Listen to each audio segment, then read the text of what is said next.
height of a temporary bridge over the Weber River is concerning for people who are floating in the water there. They're worried about safety ahead of the busy holiday weekend. News specialist Shelby Lofton shows us just how low that bridge is and how long it could stay that way. This section of the Weber River is a popular spot for kayaking and float trips. So when construction workers built this temporary bridge, people who recreate here often had issues with how low it sits.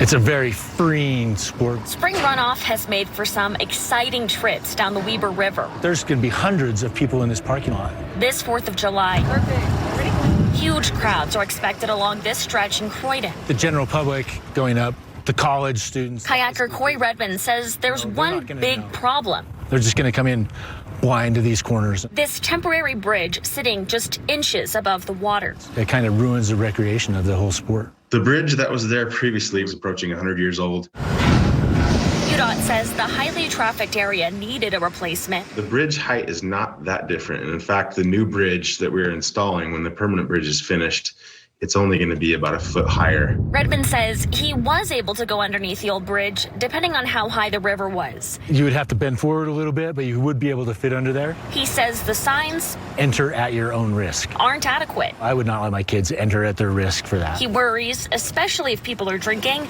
they might miss the warnings. A lot of rivers that I've gone to that have hazards below, there's the sign 100 yards above saying, 100 yards, portage left.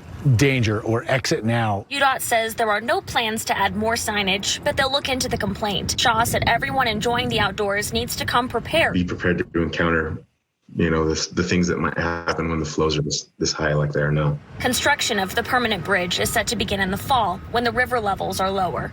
The crews out here today told me they'll be continuing this project throughout the week. For now, people who are floating down this trip will need to climb up onto the banks, walk past the bridge, and get back in the water from there.